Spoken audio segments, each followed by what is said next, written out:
Welcome to Sidelined. I'm your host, Brian Lehman. We love sports, but what happens when we realize that there's a lot of ethical questions surrounding them? Enter Sidelined, a 4-episode series looking at various ethical issues around sports.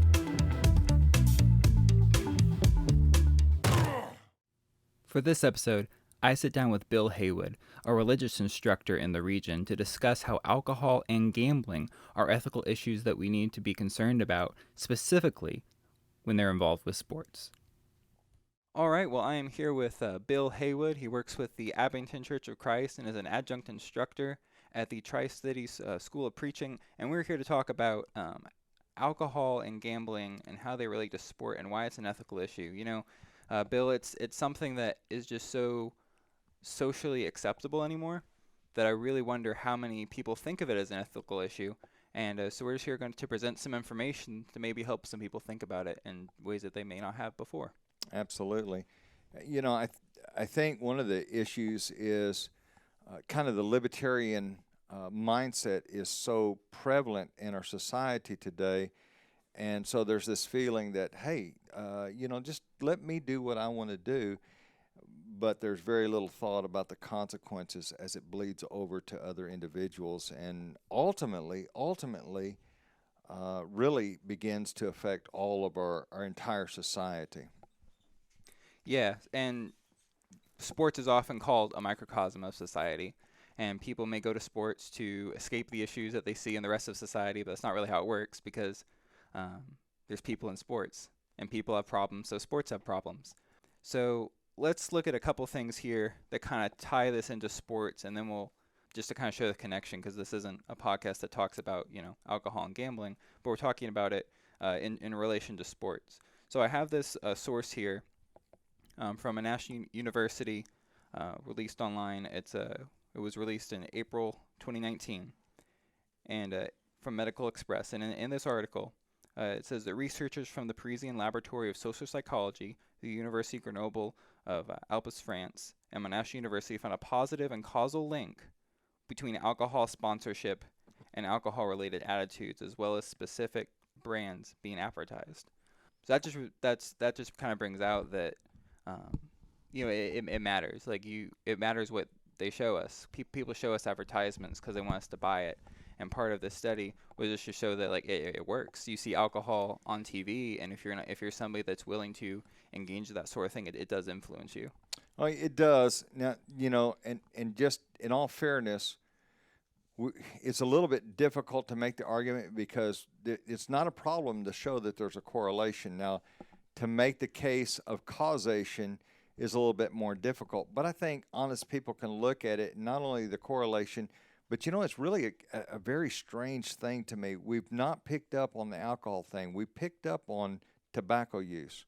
When I was a kid, everybody wanted to be a Marlboro man, which, some of your listeners may not be able to relate. But when I was a kid, that's what tough guys did. We smoked, and we smoked Marlboro. We wanted to be a Marlboro man, and that exhibited, ruggedness and all that. The amazing thing about it is the Marlboro man died of lung cancer. And so there is this coolness and this hipness, if I can kind of use that dated word, that it is a cool thing, the idea of the association of alcohol and sitting around and watching a game and everything. But yet there are a few people that will deny that there are consequences associated with regular alcohol use. Now, whatever you would think would be excessive, that's hard to state and on that, and that's to some extent a moral issue, but it's a health issue. If you're diabetic, that's a real problem. You don't need to be drinking a lot, or if you have other issues, you don't need to be drinking a lot. And then, of course, there are other issues associated with that. So even though we might not be able to tie an exact causation, I don't see how there's any way that a person would not see the correlation. Right, and let me put a proper attribution on that. The study was titled "How Alcohol Advertising and Sponsorship Works: Effects Through Indirect Measures," and that was published in the Drug and Alcohol Review. But yeah, it's things that affect people's lives, and I think most people know that. But there's this thing, I wonder if this is part of what plays into it. There's this effect called the third-person effect, where people think that negative effects of actions or circumstances or whatever, I guess, affects other people more than it does themselves. So we'll just use this example. Let's just say we're both, and neither of us drink, but let's just say that we did. And if I was having the third person effect, then I would say, oh, well, I mean, yeah, alcohol causes problems for people, but it'll probably affect Bill more than it does me. I'll probably be fine. Well, I think that is the tendency of all of us, and whether that's there's an old saying, denial is not just a river in Egypt. We all kind of live in that state, and sometimes it's called when I working with people in a crisis situation, I see this phenomenon or lie or die.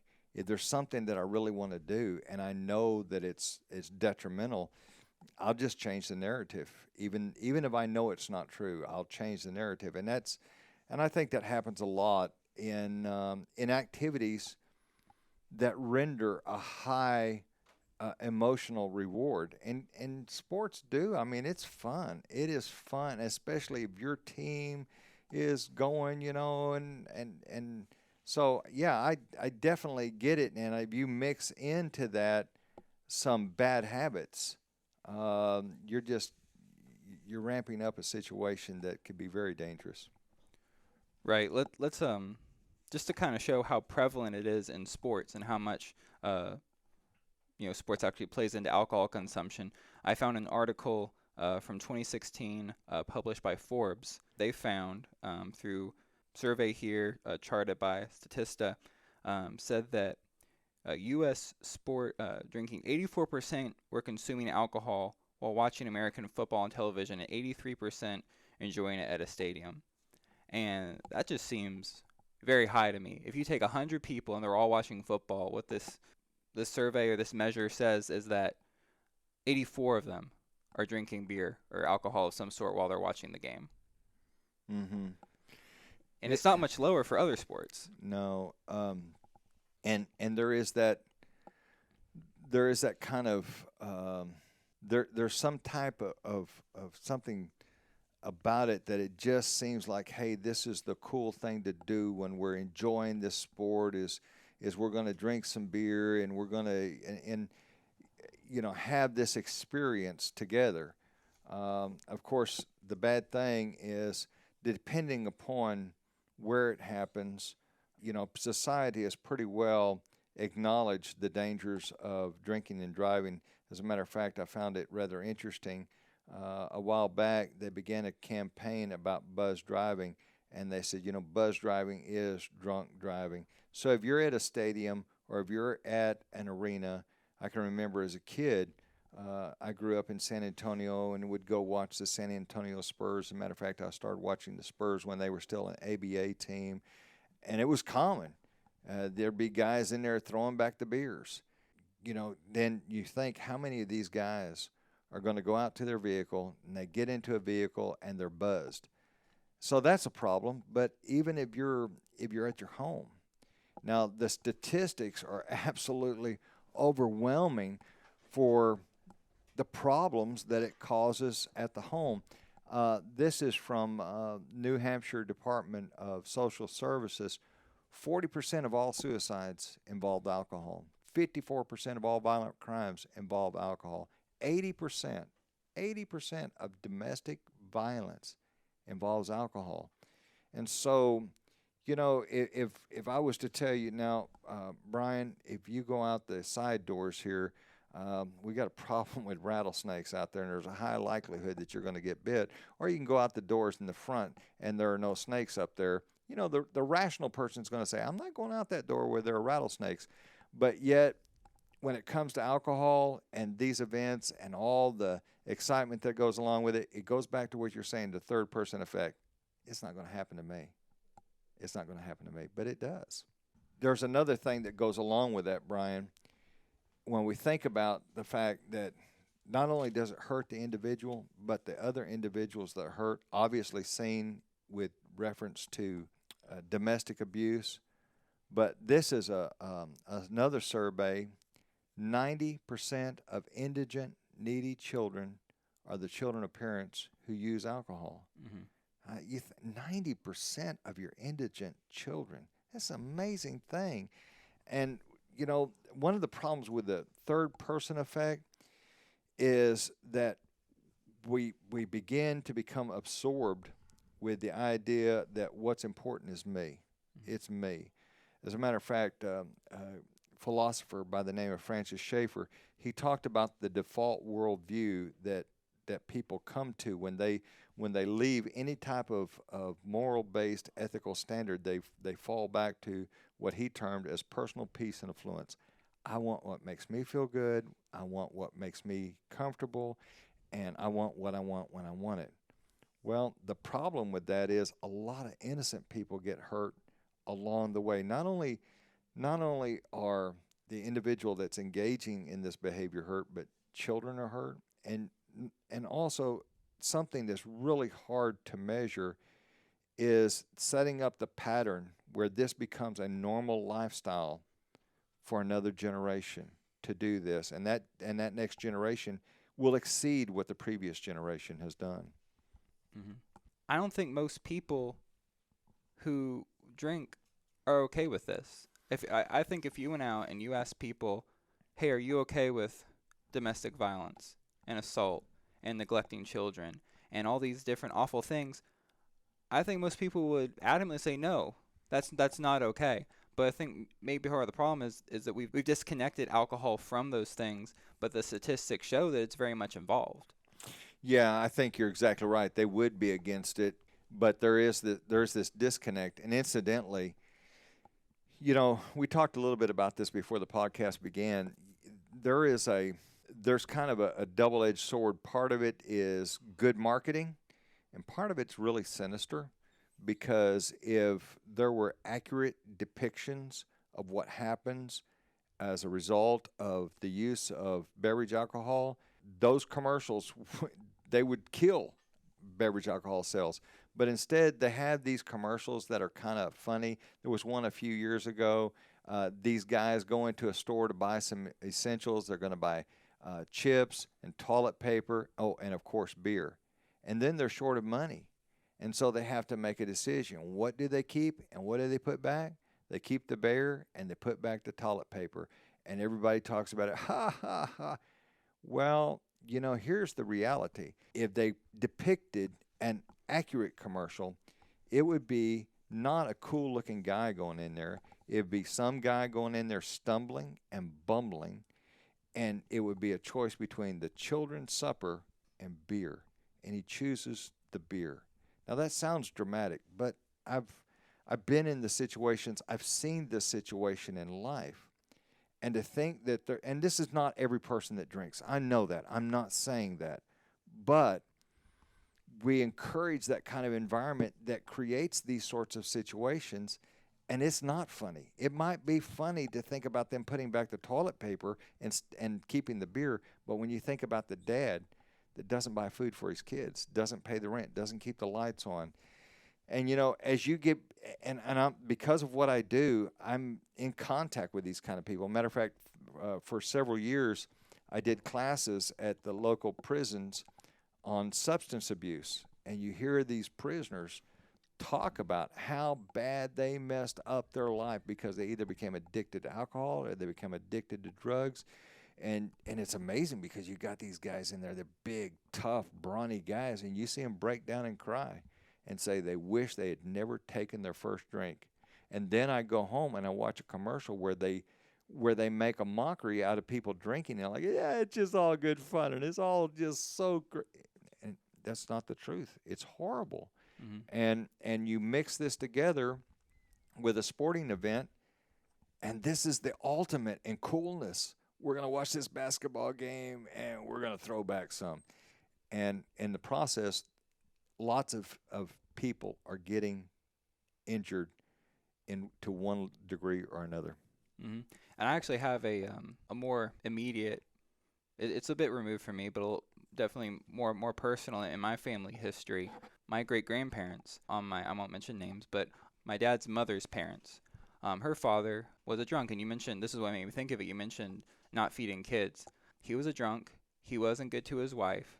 They had several children, and as a little girl, my Nana, she would end up sharing a can of peas with her sister, and that was supper because her father mismanaged money and blew it on things he wanted to do. And as a result of being in such a home like that, she ended up being put up for adoption because her family simply couldn't take care of her. Yeah. Yeah, and I think it is important for us to acknowledge that's not every person that drinks a beer that's not going to No, happen. no. But that extreme illustrates you go across the spectrum, and you have varying degrees of people either neglecting their jobs. Think about it's amazing. I don't have the numbers in front of me, but it's amazing what alcohol abuse cost business in America, and then lost family time. And again, full disclosure, I approach this from a standpoint of very biased, very biased. I had a brother who died who was an alcoholic and had shortened his life because alcohol. I had another brother that was an addict that probably shortened his life. My children's grandmother was raised by two alcoholic parents, and at the age of about 10, she was the oldest child, and she became the head of the household. I mean, mom and dad were still there, but they weren't functioning. If her three sisters and her one brother were fed, she did it. If they were dressed and ready to go to school, she did it because mom and dad couldn't function. A lot of times she had to scrounge for food. Now, I know that's the extreme part of the spectrum. How far can we come down and it still be acceptable, though? Can we, well, mom and dad's there, they just don't pay attention to the kids. Is that acceptable? Now, and somebody says, they can't handle it, but it won't affect me. Well, what I'm doing by promoting this and glamorizing this at a sporting event is I'm saying, no, that's a normal pursuit.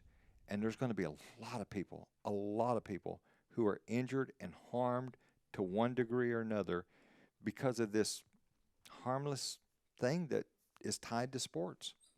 Right, and I'm glad you said that. I think it's good to be transparent. Um, Neither of us drink. Neither of us support drinking, if that wasn't clear already by the Mm-hmm. things that we've said about it. But like you said, there's extremes. And I don't think there's very many people that go and consume alcohol with evil intentions. I think most people view it as how it's portrayed. It's pretty harmless. Mm-hmm. Um, but we're not saying these. So we admit that we come from a place of not having supported this or partaken in this. But at the same time, what we're hoping is to get people to consider these things, and we'll kind of tie it back to sports here a little bit because this is a sports ethics podcast. The point that we're trying to make is with all these things. So alcohol is endorsed, glamorized, embedded in sports culture. You'd be hard tasked to find one. I don't know how many. The amount of sports organizations, even in minor league baseball, that have some sort of alcohol sponsorship. Or let's just go pro sport. What pro sports team doesn't have an alcohol sponsor? What sports league doesn't? What NASCAR? Well, I mean, there are NASCARs that are not sponsored by alcohol, but it's amazing the number of NASCARs. Budweiser, Jack Daniels, this, and what's really I'll just tell you, I'm flabbergasted that all of a sudden we got up on our moral high horse and said, "You get this cigarette advertising out there. Don't you have any cigarette advertising?" And listen, I'm against smoking. I really am. I in another lifetime I smoked. Thank God I quit when I was still very young. But I've seen the ravages of smoking. But it's just ironic to me that oh yeah, smoking's so bad. Smoking, oh horrible, horrible, horrible. But I've never heard of someone taking a drag of a cigarette and pulling over into the wrong lane and having a head-on accident Mhm. with somebody. I've not heard of somebody taking a drag of a cigarette, and because they took a drag of a cigarette, they exposed themselves in the stands somewhere. But that sort of thing happens because of alcohol abuse, and it's also amazing to me this claim. Well, we're going to make sure that people don't consume too much. Well, that's a novel idea. Why haven't we done that a long time ago? Because you can't do it. You Mhm. can't do it. You can't make sure that people don't consume too much. There's too many ways around that, and so people do consume too much. And I've got different standards about what I think are too much. But by what anybody would consider would be too much, they consume too much, and then again, there are innocent bystanders that are suffering from this. So even if we look at this only from a utilitarian ethic, Hmm. obviously I approach this from a different direction, but what about a utilitarian ethic? I think if you care about people, there's a ethical basis. But what if you just like, I just want what's best for society so society can function better. I don't care anything about love. I don't believe in God. Okay, what's best for society? Well, when you think about the cost of what happens to people, all right, when you start thinking about the consequences to families, you start thinking about healthcare costs. That's a biggie today. You got people going into the hospital because they've drank too much and they have cirrhosis of the liver. They have other diseases. Because from a utilitarian perspective, seems to make sense. And this argument's not going to be made, but this seems to be kind of the hidden argument. Yeah, but we make a lot of money and it's fun. We make a lot of money and it's fun. Hmm. That just doesn't seem like it balances against the hard utilitarian facts. It's kind of ironic. Like I don't know that it's required. I haven't looked into that, but what's commonly associated with alcohol commercials? Drink responsibly. Well, that's kind of ironic when you're selling a product that lowers your cognitive ability to act responsibly. There's a beer company, and I can't remember their name right now, and it really doesn't matter. Their slogan, and I saw this on the back of one of their beer trucks one day, and I took a picture of it. It says, "Follow your folly. Our folly is beer." And I thought to myself, they don't realize how accurate that is. I would just argue that someone said, "Well, we can't go back to prohibition." I'm not suggesting, that's another discussion altogether. What I'm saying is, really, do we want this out in public? Hmm. Do we want this in our stadiums, in our arenas? Do we want this being promoted? Because here's the scary thing. These athletes, they become role models. And I can't remember who it was, and I started to attribute a name to it, but I don't want to do that. But there was an athlete a number of years ago that says, I'm not a role model. Well, yeah, you are. Yeah, you are. And people are going to look to you, and they want to be like you. And by saying you're not a role model, you become a role model in a sense. And so people are looking at you, and they're looking to see what you do. And the whole sports thing is so cool. I can remember you can go to a Little League game, and you watch these kids that get up to bat, and they imitate their favorite player. Whatever their favorite player does with the bat and the way they imitate that guy. And they're all about it.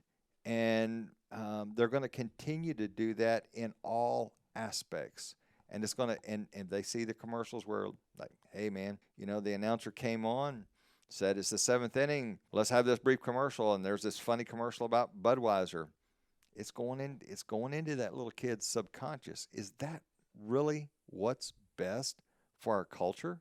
Hmm. I think that's an important question that has to be asked. Let's throw another source in here. So this is the CDC, and we've all become very familiar with the CDC over the past year or so. Absolutely. They have some short-term health risks. This is on their alcohol use and your health page. So that weird short-term health risks. They have excessive alcohol use has immediate effects that increase the risk of many harmful health conditions. These most often result of binge drinking and may include the following injuries, such as motor vehicle crashes, falls, drownings, burns, violence, homicide, suicide, sexual assault, alcohol poisoning, miscarriages, and then that's not even getting into the long-term health effects, which it says here excessive alcohol use can lead to the development of chronic diseases like high blood pressure, cancer, a weakening of the immune system, learning and memory problems, mental health problems. Nobody wants these things, and nobody would wish these things on anybody. I wouldn't think any general kind-hearted person would not wish these things on anybody. But yet, and this is where it ties back to sport, is that you cannot watch a game without being exposed to how many alcohol advertisement. It feels like there's one or two every commercial break. And then if you're in the stands, you smell it the whole time you're there. Let me read you this quote.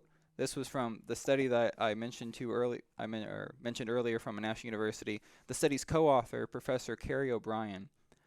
This is a quote about the study here. He says, "What we showed is that alcohol advertising and sponsorship not only send a message directly encouraging people to drink, but tends to implicitly and or unconsciously associate a product like beer within a specific context of going to the football game or watching a sports match on television." And that's what we're seeing. If you think of a football game, These aren't the aspects of sports that we focus on. But when you think of a football game, you have to think about alcohol consumption with it. It's become so coupled with our sports. Is it and like you mentioned, how it's glamorized. They don't show the cancer. They don't show the high blood pressure. They don't show the abuse. They don't. If you put that in a commercial, who would drink it? Right. Well, it is an amazing thing, and I think really all the arguments that were used to limit the exposure of cigarette smoke, I really think they could legitimately be used regarding the use of beverage alcohol and the glamorization and the advertisement of beverage alcohol, because it's undeniable. It is undeniable. It doesn't require any documentation. It does great harm to people's lives. And so, like you say, when you're constantly bombarded, and sports and alcohol are wedded so closely together, then the message is this is the normal thing to do in association with sports. And at the very least, and I hope we do more than that. I know this is just one podcast, podcast, but at the very least, there needs to be some counterbalance. There needs to be some other people that are speaking out and saying, hey, you can enjoy a football game sober, and you don't have to be trying to promote this product. But there is a driving force, and the driving force is profit. And profit is not, let me underline this, profit is not a dirty word. But if profit becomes greater than people, then it's repulsive, because there's no limit on what we can do to exploit people to make a profit. And so, capitalism, and let me just go off here for just a second. A lot of young people think capitalism is evil. No, capitalism is not evil. Capitalism without a moral code is evil. And so this is where we are in the sports industry. They've lost their moral code, and they're shifting with the winds. Whichever way the winds blows, that's the way they go. But what's even directing that even greater is the bottom line. That's repulsive. We're not saying don't watch sports. We're not saying don't enjoy sports. But I think what we're hoping that this gets people to think about is that, if we're going to watch sports, and we know that alcohol has all these negative effects on people's lives, why are we okay with sports glamorizing it so much? Why are we okay with sports normalizing it? Why did we have to remove all the cigarette ads? Oh, we can't have Winston Cup NASCAR racing anymore. Why? Well, we don't want kids to think it's cool to smoke. And you know what? I'm glad. Because the reality is, most people, I know, and I'm talking about cigarettes, but the point is also valid for beverage alcohol. I know somebody could come along and they could say, oh, but my grandfather, he lived to be 107 and he smoked 3 packs of cigarettes every day. Well, okay, there's probably that story out there somewhere, but he's the exception. And this is a firsthand, this is kind of anecdotal, but it's personal experiential knowledge. I know of a guy that lived to be about 89, and he was sauced every day of his life. He really was. And it was a weird deal. He had 2 sons. I did both his sons' funerals. They drank themselves to death. I did his wife's funeral. She drank herself to death. I know his daughter, and she's an alcoholic and not very healthy. I finally did his funeral, 89. Somebody says, yeah, he lived to be 89, and he drank every day of his life. And he probably did. I don't know when he started drinking, but he was messed up. Most every time I saw him, he was messed up. But he buried his sons at a very early age. Both of them, I don't think either one of them hit 50, and they drank themselves to death. So, yeah, there are exceptions out there, but the exceptions pay the cost too.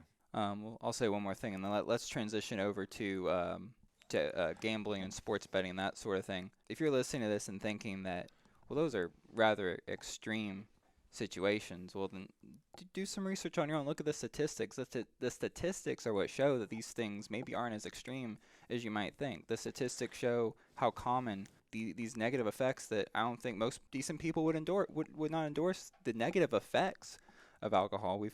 I've said that a couple times, I guess, but just wanted to get people thinking about this. Do you have any last comments on Well, that? I would just say this: if someone agrees with the move to remove tobacco advertising and to separate NASCAR from tobacco, if they think that's right, Hmm. then what basis do they use to say that it's okay to have beverage alcohol advertised the way it is among sports groups? You have a real inconsistency there. Oh yeah, Yeah. yeah. All right, well let's transition over to sports betting, sports gambling, and to kind of lead in here, I'll cite this article. It's an ESPN article by David Purdom from May 14th, 2020, and it's titled "Sports Betting's Growth in the U.S. It's Extraordinary." I highlighted a few things in here to draw out. More than 20 billion has been bet by U.S. sports books since the Supreme Court struck down the Professional and Amateur Sports Protection Act of 1992 on May 14th, 2018. So this article was written 2 years after that. We've seen sports betting explode. It was a year ago, you didn't really see them make commercials for it on TV, but sometime, I can't even pinpoint the time, but sometime during the past year, it feels like every fifth commercial is some sort of sports Yeah, book trying to get it's you to put your money blowing down. up. Absolutely. Yeah. So what something else that was in this article, it says as the market grows, talks about there's problem gambling, and the experts are concerned that states are not thinking about the harm that gambling addiction could cause. And this is where it's kind of similar to alcohol. You see an alcohol commercial at the end, it says, "We'll drink responsibly." Well, now you have gambling, and they say, "Hey, you should put your money down this weekend, and we'll make it so easy. There's like no risk first time, and they do these specials to get you in. But then they'll say, oh, but if you have a gambling addiction problem, you should call this number at the very end of it." Yeah, I tell you, that's criminal. It's criminal. It's the ultimate in taking advantage of people. I'm going to share with you a statistic. It comes from a study from the Annals of the American Academy of Political and Social Science, gambling views from social sciences, and they've determined that every pathological gambler, and there's a little bit of variance in this, that every pathological gambler affects between 10 to 17 individuals, including family members and coworkers.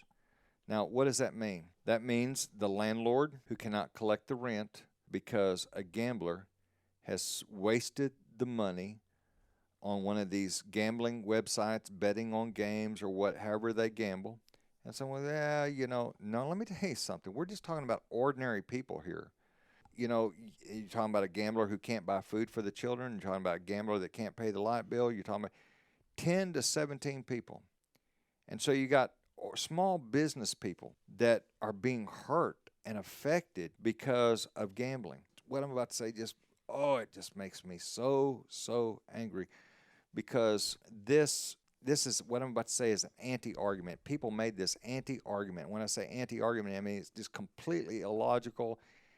And I don't care what ethic you have, I can't imagine someone thinking this is moral. We have a casino coming to Bristol, and I showed the statistics to people about what happens as a result of casinos, and it's worse. It is much worse with online gambling, and it's just horrible. And the response went something like this: well, we need the money, and if the poor slobs can't control themselves, it's not my problem. It is disgusting to think that we have no more concern for our fellow man than that. And the reality is, it's not a few. Because here, and it's true with casino gambling, and it's true with the online gambling. It's not the occasional guy that throws down $2. I lost. Well, maybe next week I'll throw down another $2. They make their living off the habitual loser. And incidentally, the odds are against you. They're not in business to lose money. The odds are in their favor.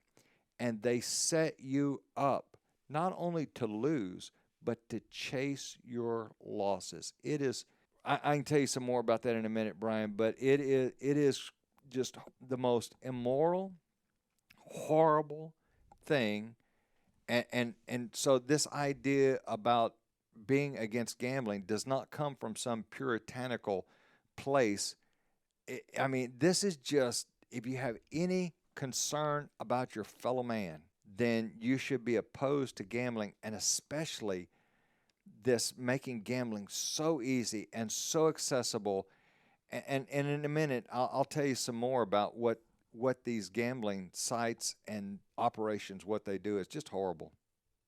Yeah, and I think that that's the common thread in this episode and in this podcast is when you have these things going on, ultimately you have to ask, what does this do to people?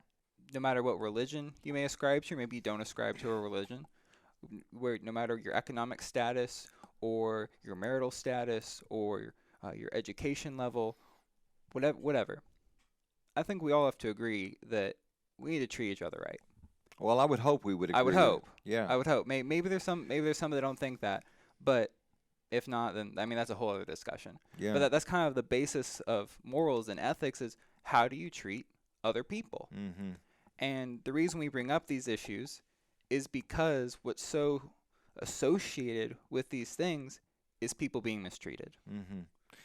I tell you, and it is. I'm hesitant to use this word, and I don't use it lightly. But I've done a lot of research about gambling in the last probably 2 years, and what happens is nothing less than sinister. It is sinister. It is deceptive, and it is sinister. I would encourage folks to get a book called The Power of Habit. It is a phenomenal book. In the book, Charles Duhigg, he has several different sections. He talks about it a neurological standpoint, which is interesting. Then he talks about it from a business standpoint, and then he talks about it from an ethical standpoint. And it's really, really interesting. Target, and he tells a story about Target. I think some of what he talks about is just kind of really, it's ingenious. Today I went to Walgreens and I punched in my phone number to get my savings and get my points and everything. And they know who I am based on my phone number. I mean, they don't know the color of my hair necessarily and where I live necessarily, but they know who this person is that's buying and my habits. And they generate an algorithm that says, he's probably going to be interested in this, and we're going to give him this coupon. Isn't that interesting that when you buy, there are personalized coupons that come out for you, and that's cool. There's not a problem with that. Well, that just kind of shows the surface, the tip of the iceberg as far as the technology that they have. And in this book, The Power of Habit, he tells a story about a person at this young lady that's buying stuff from Target, and she starts getting coupons in the mail. This is a young teenage girl, lives at home with her parents. She starts getting coupons for baby items like prenatal vitamins and diapers and cribs and that sort of stuff. And it's addressed to her. She's using her customer card. Well, her dad sees this and he really gets upset. And he calls the manager for the local Target. And he says, this is really kind of offensive. My daughter getting these kind of things. And, she's still in high school. Why in the world would she be getting this sort of stuff? And it's just offensive. And you need to get somebody on the ball to take care of this. A few weeks later, the manager from Target, he follows up. He apologized to him and he's sorry and everything. A few weeks later, he follows up. And the father kind of sheepishly says, well, apparently something was going on that I didn't know about. And in fact, my daughter's pregnant. The manager didn't know what was going on. The father didn't know what was going on. But behind the scenes, they had algorithms. They knew that the daughter was pregnant before the father knew that the daughter was pregnant because of certain purchases she was making. And what's wild is, and this is going somewhere with the gambling, they can tell the difference with their algorithms. They can tell the difference between a mother-in-law buying prenatal vitamins for her daughter-in-law or daughter and buying them for herself. And so it's really kind of an amazing thing. Now, we've taken this technology, and casinos have perfected it, and now they're doing it with online gambling. Casinos is just terrible, terrible. So you get a customer ID, and you're encouraged to buy a special debit card, and you get some free stuff if you want to use their slot machines or you want to play this game, and you get your customer card and you load up your debit card. They know who you are. They know your buying habits. They know what you do. Not only that, they'll call you and they'll talk to you and they have data points that they want to fill out. And they find out all this information, and it's constantly being fed in to their algorithms because it's amazing. When they design a new product, when Procter and Gamble designs a new product, they'll sit around a table. It used to be the old days of advertising gut feeling. That's over. They have a room full of PhDs, psychologists, computer geeks, and they sit around and they find these data points. They feed them into the computer. Well, the gambling industry does the same thing, and they figure out how to push your buttons.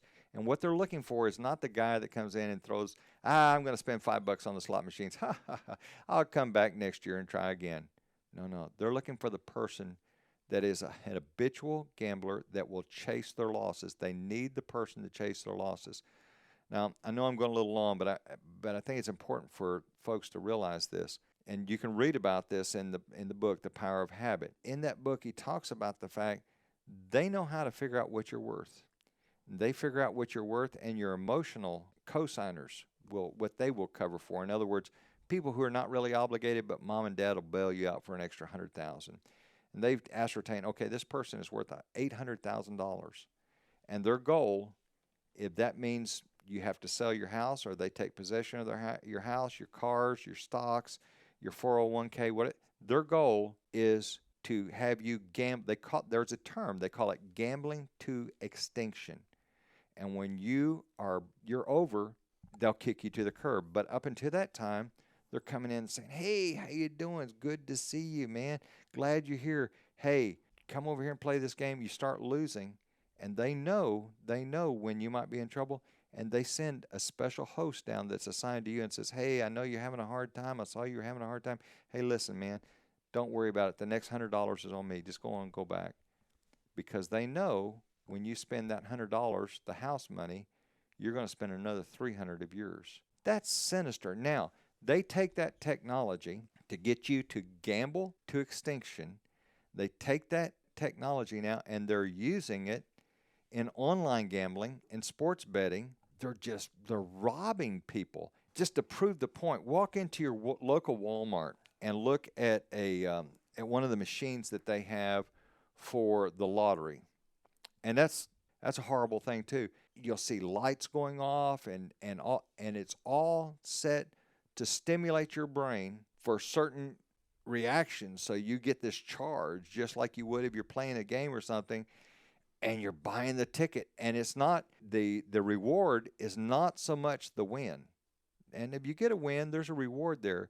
But the lights and the sounds, you're getting a reward in that is a charge, and you're getting that dopamine feed, and they know how to do all that. And you're paying for that, and you're gambling to extinction. So now you don't even have to go to the casino.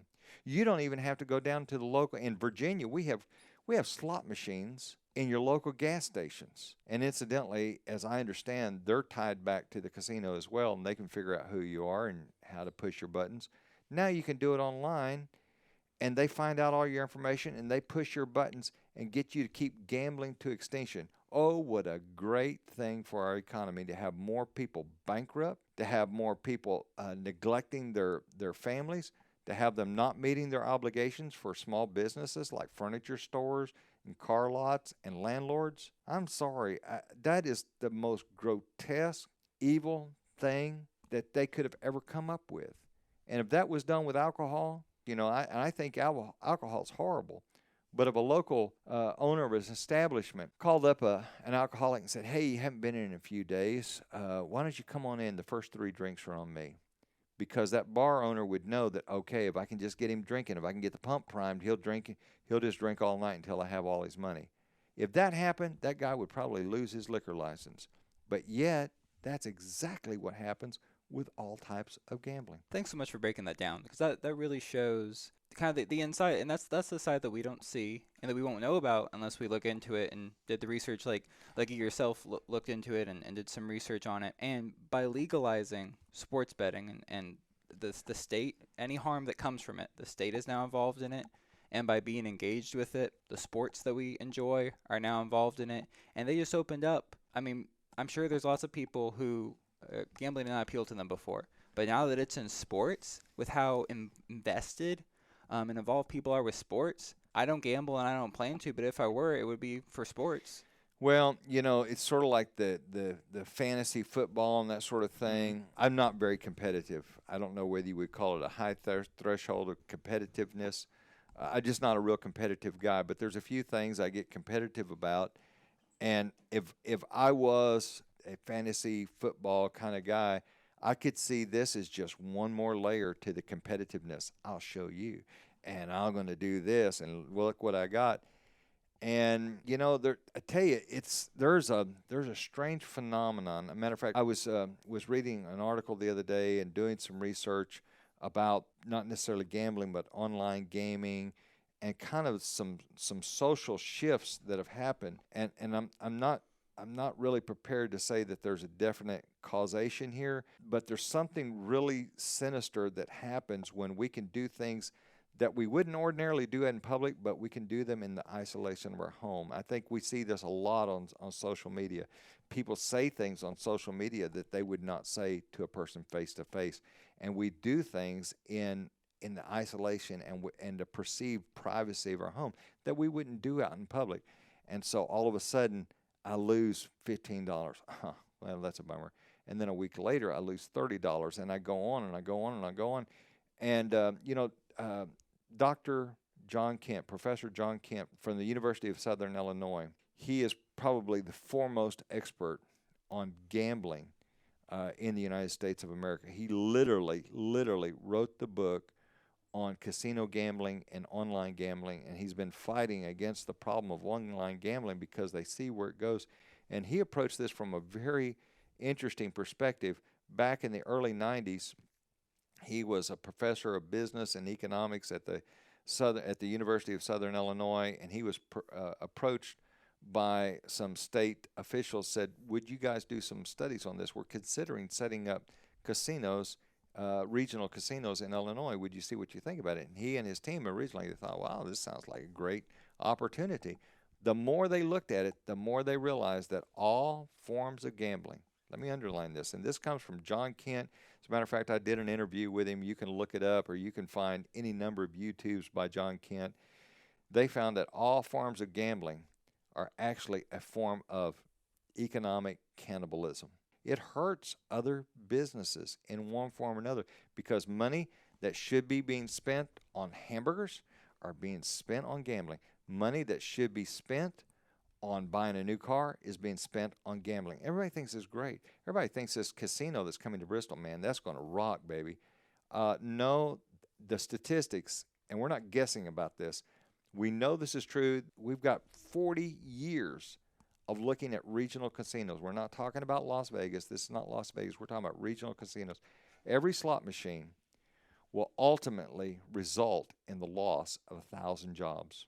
And you think about that, 1,000 jobs, because every slot machine makes between $300,000 and $1 million in a year. That's $300,000 that could be spent on automobiles, $300,000 that won't be spent on a mortgage, $300,000 that are not going to be spent. See, and the weird thing is everybody thinks they're going to go down and they're going to see all our cafes and our barbecue restaurants.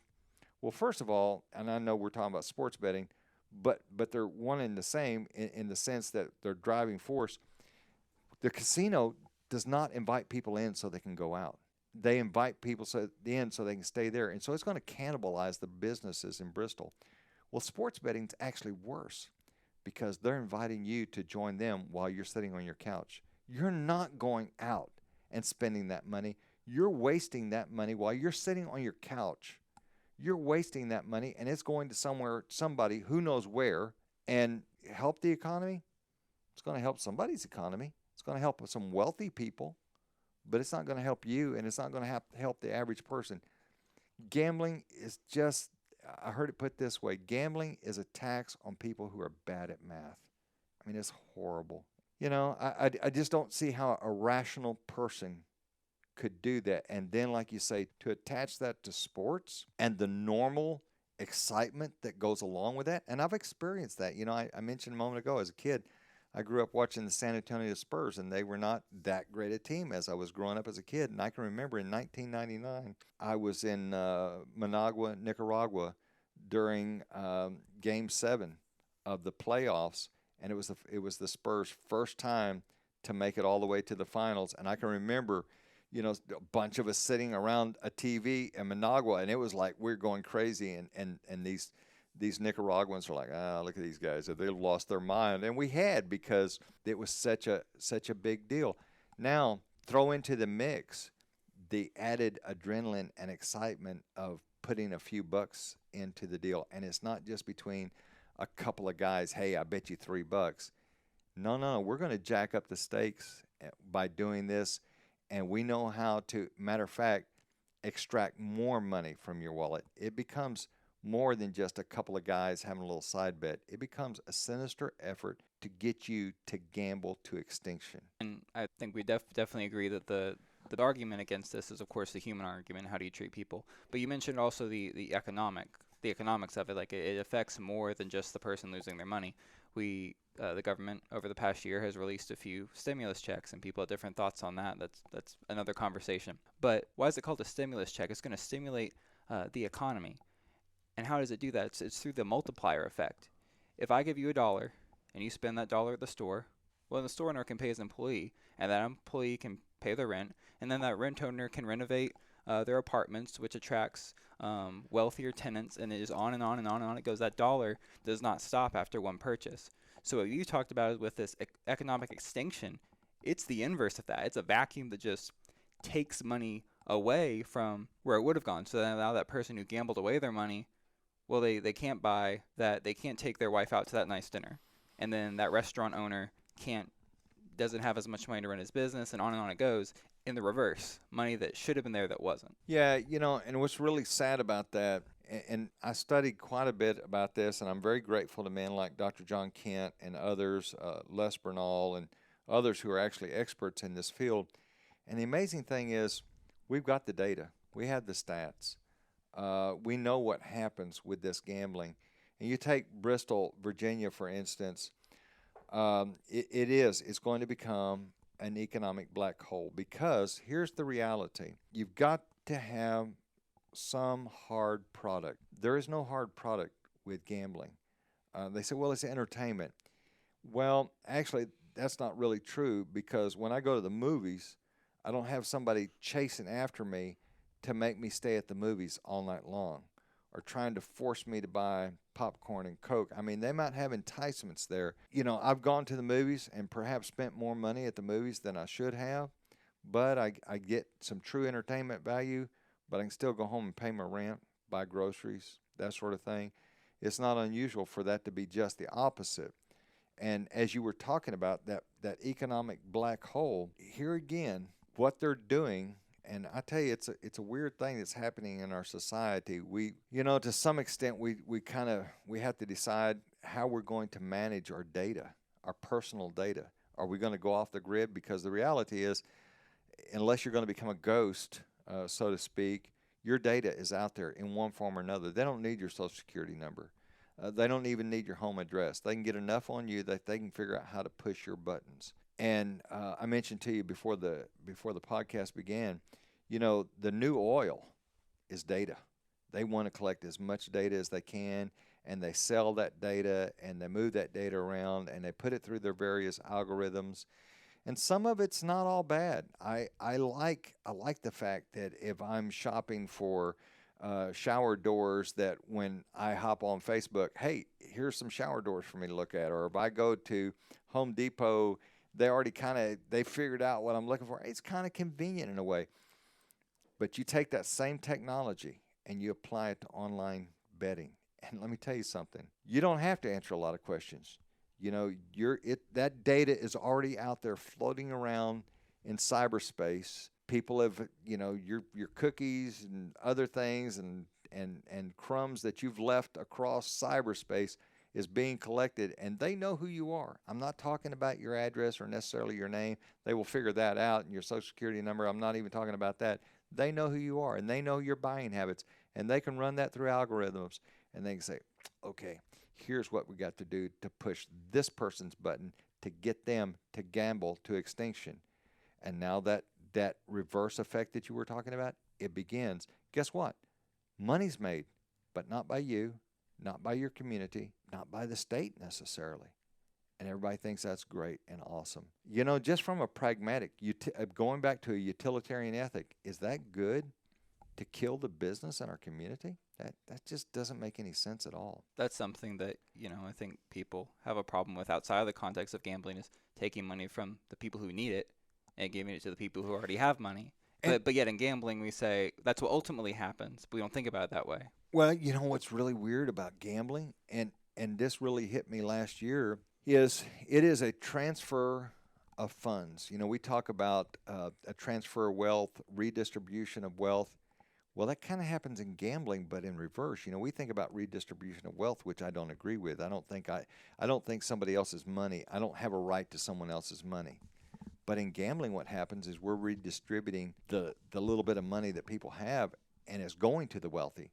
They would take the money from the people who can afford it the least, and we ship it off to billionaires, literally billionaires. And everybody says, "Isn't this fun?" Man, you got to be some kind of sick to take that position. Yeah, once you realize all that information, of course, that's like similar to what we mentioned about before, the alcohol. It's glamorized, it's normalized. Same thing's happening with gambling. People don't show you the person sitting on the street corner because they don't have a penny to their name, and people don't show you the businesses that struggle or all the other repercussions. They just show you the people having fun, putting down $10, and whether they think that the Titans are going to score a touchdown on this next drive. Mm-hmm. And that's the crazy thing about it. I honestly, I'm still learning about online gambling. Again, if anybody wants to look up Dr. John Kent, Kindt, he is phenomenal and talks about this all the time. He has the credentials, he has the stats. And he was talking to me about this a while back, about the fact that exactly what you were talking about within the game. You can bet on how many yards is he going to get. I mean, real time betting. It's not just who will win or lose, what the point spread will be. How far will they get in this drive? And I mean, and you think, well, it's only $20. Well, it's only $25. Before you know it, at the end of the game, you've just made a billionaire $300 or $400 richer. And you think, well, that doesn't mean anything to a billionaire. Well, it meant something to you. $300 or $400. It means something to your landlord that won't be collecting rent, or to your children who won't be getting their braces or whatever. It is a sinister, it's a horrible, evil thing. And to think that we just kind of yawn and say, the poor slobs can't handle it, that's their problem. No, it's my problem. It's my problem because I'm not going to, if I'm a mechanic, you're going to expect me to do work, but you won't be able to pay me, or on and on and on. Let me throw one more thing out here as we bring this episode to a close. It's back in the ESPN article I cited earlier on, and there's this council called the National Council on Problem Gambling. The NFL, Major League Baseball, PGA Tour, they're members of this council. But here's what the legislative director of the NCPG told ESPN. It said, research indicates that any time we introduce a new form of gambling, we will simultaneously bring additional problems and concerns, thus requiring additional dollars. It is our stance that all stakeholders bear the responsibility to contribute to the research, prevention, and treatment and recovery of gambling addiction.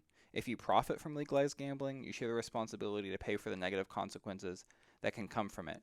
And so that's kind of how, I don't know, whatever sector you want to call this, how it's handled is not that we shouldn't do it, but just that, let's just make sure we're donating some money to help the people who can't control themselves. Yeah, that is such a joke, that they need to contribute, and there are different numbers. And a matter of fact, I was just looking here to see if I could find the numbers. It is for every dollar spent, and it depends on whose research you look at. But for every dollar spent on gambling, it will cost the community, and I don't know how you're going to rate this regarding online gambling, but like casino gambling, it will cost between $3 to $15 for the community for every dollar that's spent, because of lost jobs, because of increased crime, and it's going to be somewhat the same effect with online gambling, because you're taking money out of your community, money that should have been spent on hamburgers and tires and gasoline, and is being spent and sent to some billionaire and not being spent in the community. And then you're creating the domestic abuse and all these things.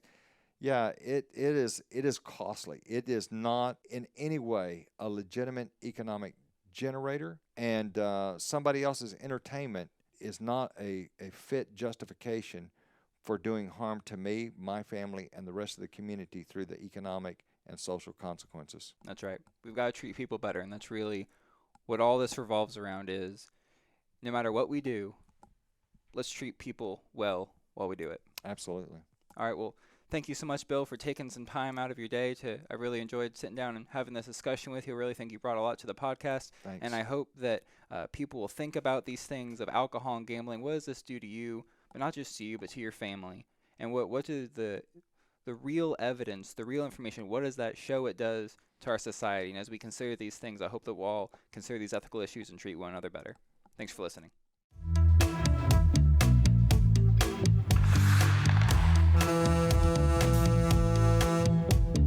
That concludes this episode. You can check out the complete series on my personal YouTube channel.